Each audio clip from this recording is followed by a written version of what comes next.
Hello student, welcome to my YouTube channel Victorious coaching classes. I hope आप लोग अच्छे होंगे और अपनी स्टडी कंटिन्यू कर रहे होंगे। आज के स्टडी क्रम में एक नया कंटेंट हम लेकर चल रहे हैं जो क्लास 12 फिजिक्स के अंतर्गत है। तो वीडियो शुरू करें उससे पहले यदि आप फर्स्ट टाइम चैनल पर विजिट कर रहे हैं तो चैनल को सब्सक्राइब कर लीजिए और वीडियो को लाइक कर दीजिए, क्योंकि लगातार इस चैनल के माध्यम से आपको स्टडी कंटेंट मिलने वाला है।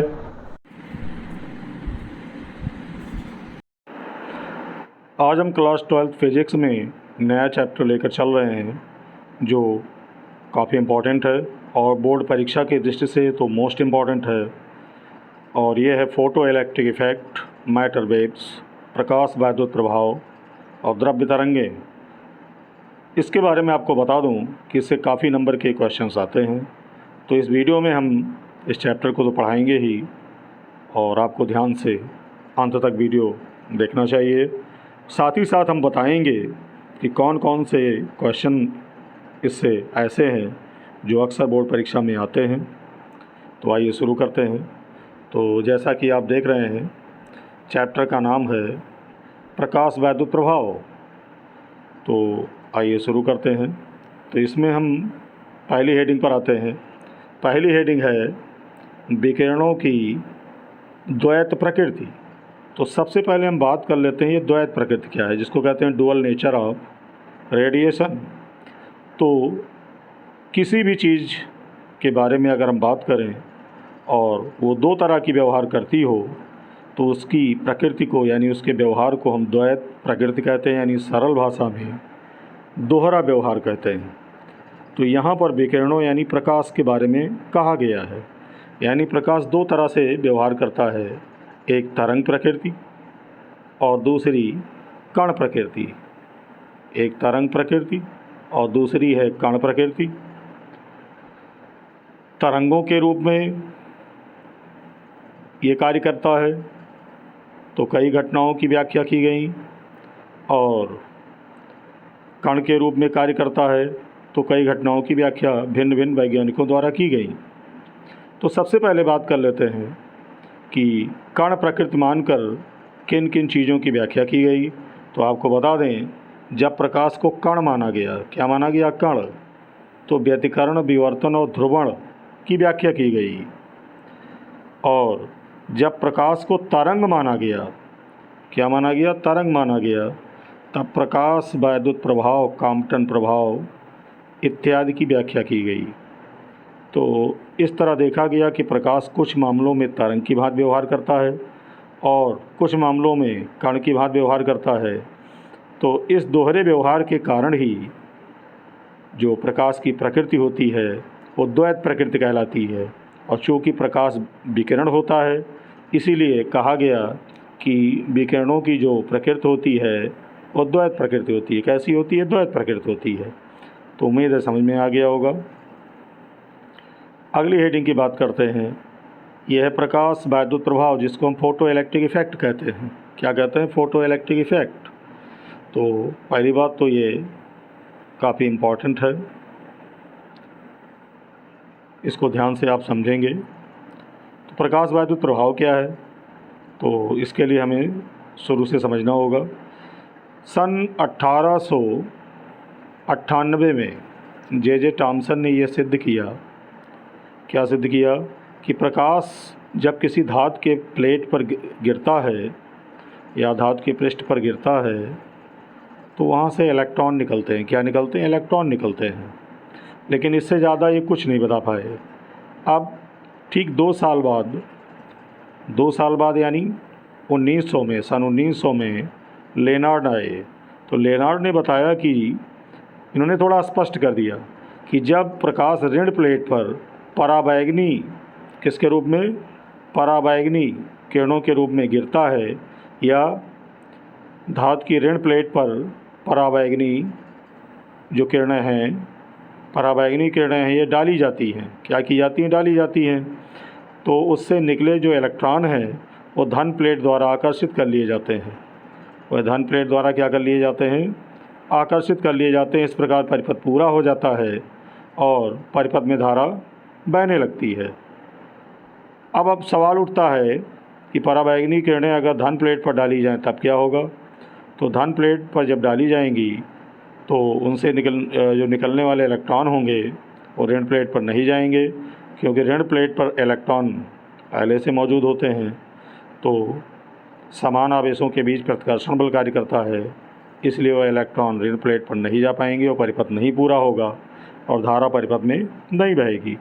यानी सारांश ये है कि प्रकाश वैद्युत प्रभाव की व्याख्या सन 1900 में लेनार्ड ने की थी और इन्होंने विधिवत बताया एक फिगर द्वारा ये बताया, आप देख सकते हैं यहाँ पर कि ये ऋण प्लेट है, क्या है, ऋण प्लेट, और ये धन प्लेट है। जब पराबैंगनी किरणें ऋण प्लेट पर डाली जाती हैं तो इलेक्ट्रॉन निकलकर ये कहाँ जाते हैं, धन प्लेट पर जाते हैं। कहाँ जाते हैं, धन प्लेट पर, और इस प्रकार परिपथ पूरा हो जाता है और परिपथ में धारा बहने लगती है और इस धारा को प्रकाश वैद्युत धारा कहते हैं। अब प्रकाश वैद्युत की परिभाषा अगर लिखने के लिए आती है तो आप क्या करोगे, तो उसको देख लेते हैं।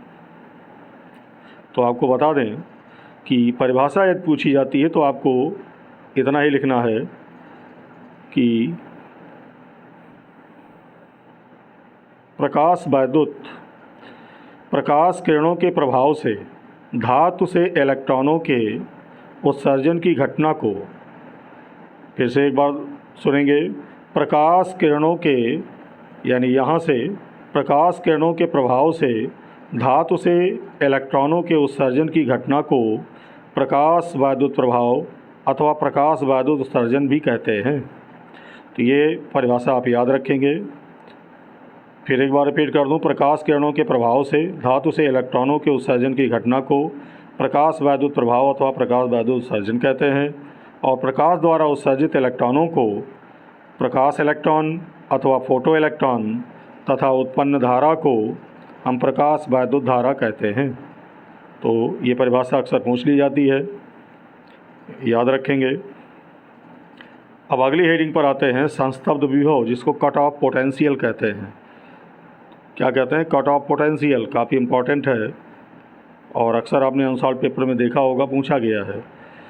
तो इसकी परिभाषा क्या है, कैथोड के सापेक्ष, किसके सापेक्ष, कैथोड के सापेक्ष एनोड के उस ऋण विभव पर, यानी कैथोड के सापेक्ष एनोड के उस ऋण विभव को जिस पर प्रकाश वैद्युत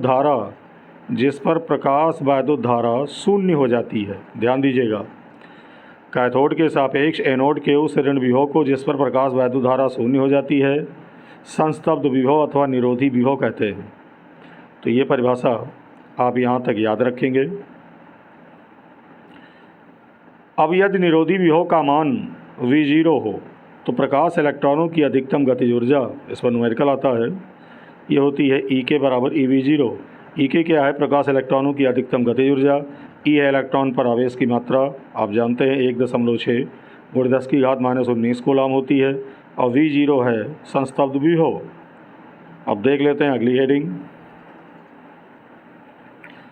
अगली हेडिंग है और ये भी मोस्ट इम्पॉर्टेंट है,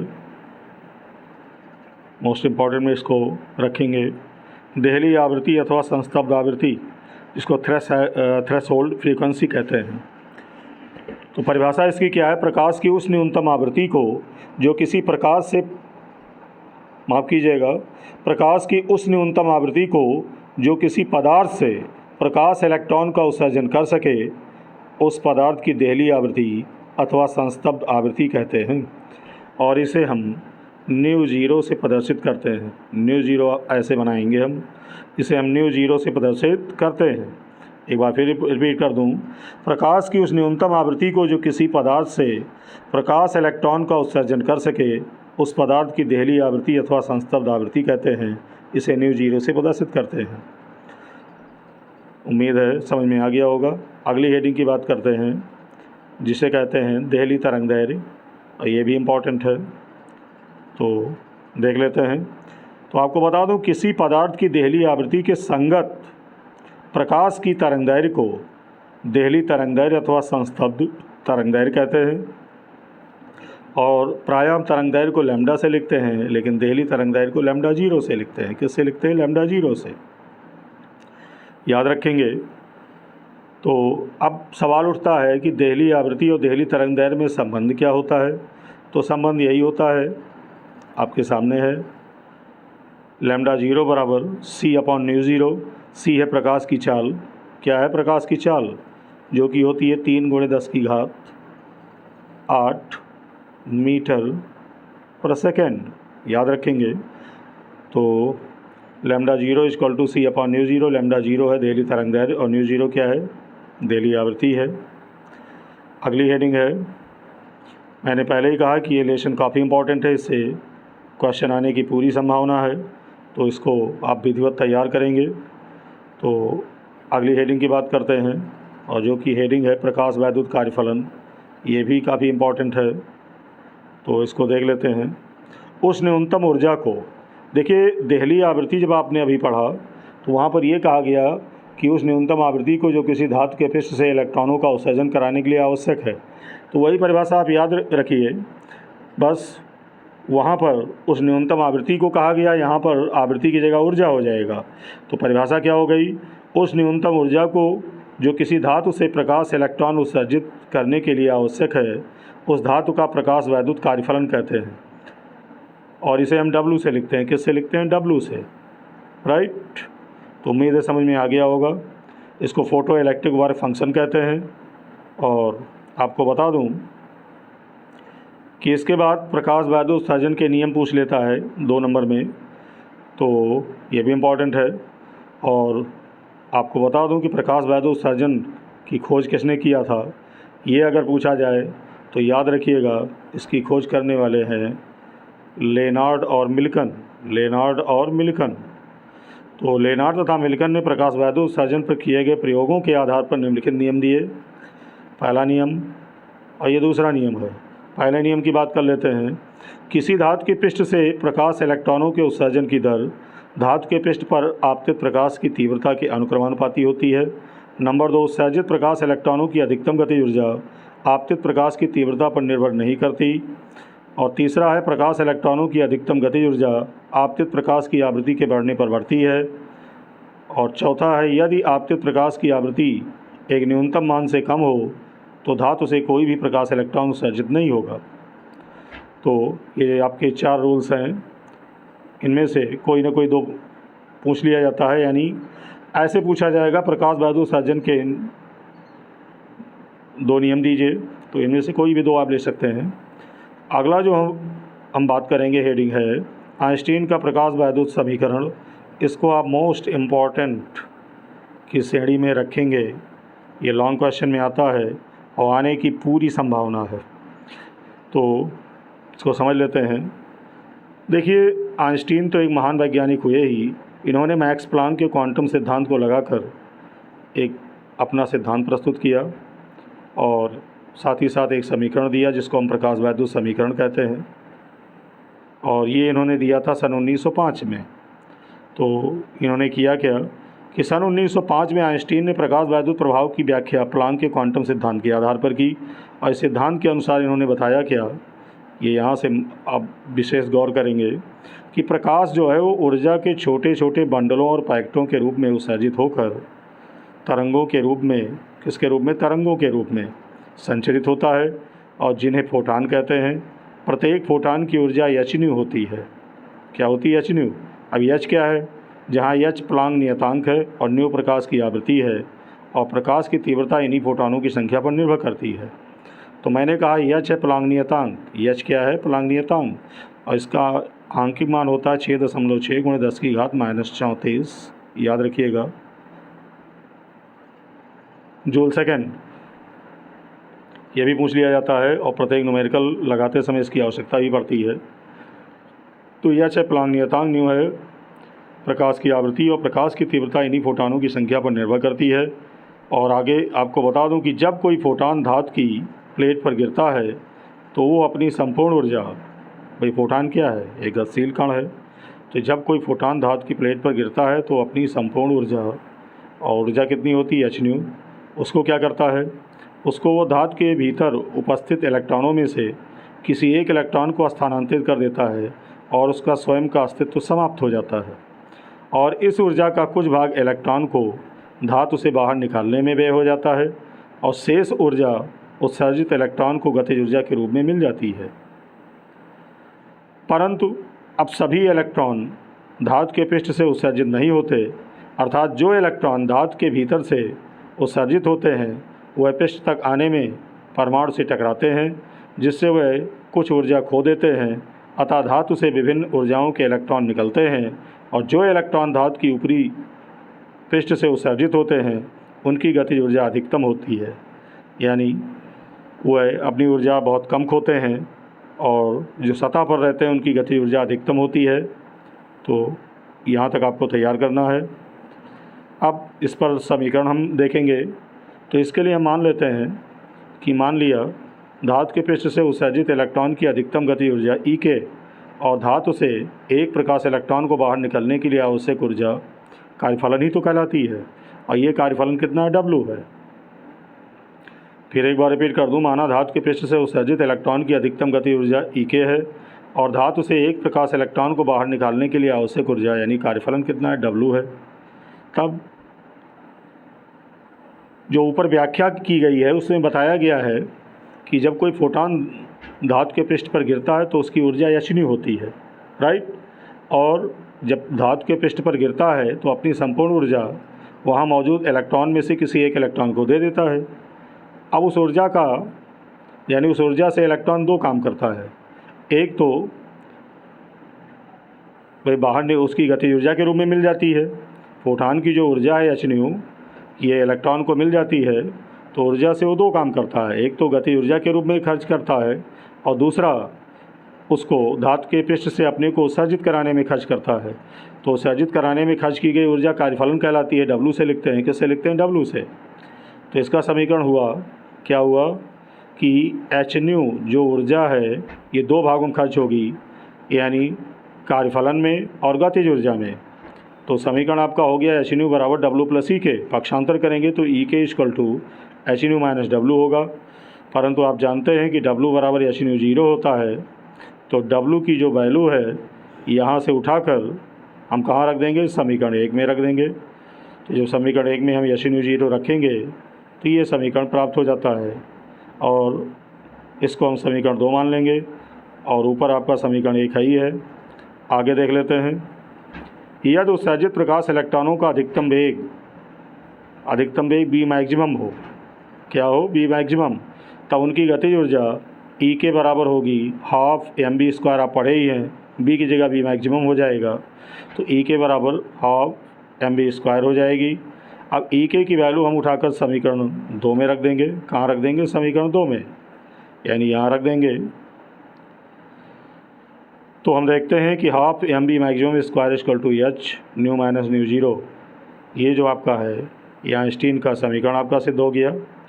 इस समीकरण को आइंस्टीन का प्रकाश वैद्युत समीकरण कहते हैं। तो लॉन्ग क्वेश्चन में अगर ये क्वेश्चन आता है तो आपको यहाँ तक करना होगा। एक बार में कोई चीज़ क्लियर नहीं हो रही है तो वीडियो को आप रिपीट करके 2-3 बार देखेंगे और सुनेंगे तो सारी चीज़ें आपकी तैयार हो जाएंगी। अगली हेडिंग के बारे में बात करते हैं।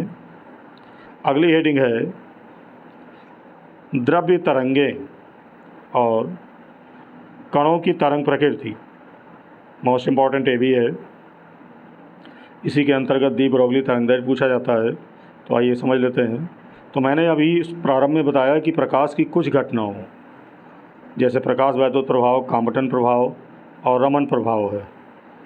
ये प्रभाव जो आपके हैं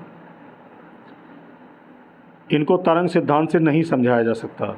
ये घटनाएं प्रकाश की कण प्रकृति की पुष्टि करती हैं, जबकि कुछ घटनाएं व्यतिकरण, विवर्तन तथा ध्रुवण ऐसी हैं जिन्हें तरंग सिद्धांत द्वारा ही समझाया जा सकता है। प्रकाश की इस दोहरी प्रकृति के कारण वैज्ञानिकों के सामने एक नई समस्या उत्पन्न हो गई। यानी वैज्ञानिक ये नहीं समझ पा रहे थे कि प्रकाश को माना क्या जाए, कण माना जाए कि तरंग माना जाए। उसी समय एक वैज्ञानिक आए सन 1924 में, फ्रांसीसी वैज्ञानिक, इनका नाम था लुइस दी ब्रोगली। इन्होंने समस्या का हल कर दिया और इन्होंने तर्क प्रस्तुत किया कि गतिशील कण सदैव एक तरंग से संबद्ध होते हैं, अर्थात कणों की गति के साथ सदैव तरंग विद्यमान होती है। डी ब्रोगली की इस अभिधारणा को द्रव्य की हम द्वैती प्रकृति कहते हैं। क्या कहते हैं? द्वैती प्रकृति। अब डी ब्रोगली ने आगे क्या बताया? डी ब्रोगली ने बताया कि द्वैती प्रकृति न केवल प्रकाश में होती है बल्कि द्रव्य कणों में भी होती है। अर्थात जब भी कोई द्रव्य कण जैसे इलेक्ट्रॉन, फोटॉन ये गतिशील होता है तो वो सदैव तरंग की भांति व्यवहार करता है और द्रव्य कणों से संबद्ध इन तरंगों को द्रव्य तरंगें अथवा डी ब्रोगली तरंगदैर्घ्य कहते हैं। राइट। और इनकी तरंगदैर्घ्य को हम डी ब्रोगली तरंगदैर्घ्य कहते हैं। तो उम्मीद है समझ में आ गया होगा। अब डी ब्रोगली तरंगदैर्घ्य के लिए व्यंजक भी पूछा जाता है। डी ब्रोगली तरंगदैर्घ्य के लिए व्यंजक तो पूछा ही जाता है, साथ ही साथ इस व्यंजक पर न्यूमेरिकल भी आते हैं। तो इसको समझ लेते हैं। तो जैसा कि आप जानते हैं कि प्रकाश के क्वांटम सिद्धांत के अनुसार न्यू आवृत्ति की प्रकाश तरंग के साथ संबद्ध फोटॉन की ऊर्जा E बराबर h न्यू होती है। क्या होती है? E बराबर h न्यू। और इसको समीकरण 1 मान लेंगे। और यदि फोटॉन का द्रव्यमान m हो तो आइंस्टीन के अनुसार फोटॉन की ऊर्जा E बराबर mc² होती है। आपने पढ़ा ही है पिछली कक्षाओं में। और इसको समीकरण 2 मान लेंगे। फिर समीकरण 1 और 2 की तुलना करा देंगे तो E बराबर AB है समीकरण 1 और E बराबर समीकरण 2 है। बायां पक्ष बराबर होगा तो दायां पक्ष बराबर हो जाएगा, यानी mc² = h न्यू। तो m बराबर h न्यू अपॉन c² होगा। और इसको हम मान लेंगे समीकरण क्या मान लेंगे? समीकरण इसको हम 3 मान लेंगे। अब आगे बात करते हैं। फोटॉन प्रकाश की चाल c से चलता है, अतः फोटॉन का संवेग, देखिए संवेग द्रव्यमान और वेग के गुणनफल के बराबर होता है। तो अगर फोटॉन का संवेग p है तो p बराबर द्रव्यमान गुणे वेग। देखिए फोटॉन प्रकाश की चाल से चलता है, प्रकाश की चाल c होती है। तो हम देख रहे हैं कि यहाँ पर फोटॉन जो आपका p है ये द्रव्यमान और वेग के गुणनफल के बराबर होगा, यानी p बराबर m × c होगा। अब m की वैल्यू समीकरण 3 से यहाँ रख देंगे तो c² और c कट जाएगा, यानी एक c नीचे बचेगा और p बराबर h न्यू अपॉन c होगा। परंतु जैसा कि हम जानते हैं कि न्यू बराबर होता है, क्या होता है? न्यू बराबर होता है c अपॉन लेमडा। तो न्यू की वैल्यू उठाकर हम समीकरण 4 में रख देंगे और c कैंसिल हो जाएगा, p बराबर h अपॉन लेमडा आएगा या लेमडा = h अपॉन p। ये आपका सिद्ध हो गया। और इसको समीकरण 5 मान लेंगे, यानी इससे स्पष्ट है कि फोटॉन से संबद्ध तरंगदैर्घ्य का मान h अपॉन क्या होता है? p होता है, h अपॉन p होता है। अब डी ब्रोगली ने आगे बताया, यानी डी ब्रोगली ने ये माना कि गतिमान द्रव्य कण के साथ तरंगदैर्घ्य जुड़ी होती है, संबद्ध होती है। यानी यदि किसी कण का द्रव्यमान m है तथा वो v वेग से गतिमान है तब कण का संवेग, तो संवेग आप जानते ही हैं द्रव्यमान और वेग के गुणनफल के बराबर होता है। और फिर इन्होंने क्या किया कि जो p की वैल्यू है ये समीकरण 5 में रख दिया। कहाँ रख दिया? समीकरण 5 में। समीकरण 5 में इन्होंने p की वैल्यू रख दिया। तो फिर मिला क्या? जब रख दिया इन्होंने तो समीकरण 5 में, तो लेमडा = ये आपका आया, लेमडा = आपका आया h अपॉन mb। राइट। और यही डी ब्रोगली तरंगदैर्घ्य के लिए डी ब्रोगली तरंगदैर्घ्य का व्यंजक है। अब अगली हेडिंग की बात करते हैं। इलेक्ट्रॉन से बद्ध डी ब्रोगली तरंगदैर्घ्य इम्पॉर्टेंट है, पूछा जाता है और न्यूमेरिकल भी बहुत हैं इस पर। और इस लेसन के एक चीज़ आपको मैं और से बता दूं, इस लेसन की थ्योरी और न्यूमेरिकल दोनों इम्पॉर्टेंट हैं, इसलिए बोर्ड परीक्षा की दृष्टि से स्टूडेंट इसको इन दोनों को इग्नोर नहीं कर सकते, क्योंकि पूछा अवश्य जाता है। अब आइए इस हेडिंग को समझ लेते हैं। तो चूँकि हम जानते हैं कि किसी गतिशील कण से बद्ध डी ब्रोगली तरंगदैर्घ्य, अभी आपने पढ़ा कि ये होती है h अपॉन mb। यदि इलेक्ट्रॉन, अब चूँकि इलेक्ट्रॉन से बद्ध डी ब्रोगली तरंगदैर्घ्य हम निकाल रहे हैं, तो यदि इलेक्ट्रॉन की गति ऊर्जा k हो तो k बराबर ½ mv² होता है। और तिरछा अगर 2 से गुणा कराएं तो 2k = mv², तो v² = 2k अपॉन m हो जाएगा। 2k अपॉन m तो वर्गमूल लेंगे, v = हो जाएगा √2k अपॉन m। अब b का मान समीकरण 1 में रख देंगे। कहाँ रख देंगे? समीकरण 1 में, देख रहे हैं। तो जब समीकरण 1 में हम रखेंगे तो ये हो जाएगा आपका, और आपने देखा यहाँ रखेंगे, और यम को जब हम रूट के अंदर ले जाएंगे तो यम स्क्वायर हो जाएगा, जिससे यम और यम एक कैंसिल होगा, और lambda equal to H upon under root 2 हुआ। और इसको हम मान लेंगे, क्या मान लेंगे? इसको हम मान लेंगे समीकरण 2। अब आगे देख लेते हैं। माना इलेक्ट्रॉन को विराम से v वोल्ट विभवांतर द्वारा त्वरित किया गया है, और तब इलेक्ट्रॉन द्वारा अर्जित गति ऊर्जा ये हो जाएगी k इक्वल टू EV, और k का मान हम क्या करेंगे? समीकरण 2 में रख देंगे। तो ये लैम्डा बराबर एच अपान कितना हो जाएगा? एच अपान आपका हो जाएगा अंडर रूट 2mb, एच अपान आपका हो जाएगा अंडर रूट 2mb, और इसको समीकरण 3 मान लेंगे। अब अगर इलेक्ट्रॉन का द्रव्यमान हम स्मॉल एम मान लें तो आप जानते हैं कि एम बराबर 9.1 × 10⁻31 किलोग्राम ये इलेक्ट्रॉन का द्रव्यमान होता है, और इलेक्ट्रॉन पर आवेश ई बराबर होता है 1.6 × 10⁻19 कूलाम, और प्लांक नियतांक एच बराबर होता है 6.63 × 10⁻34 जूल सेकेंड।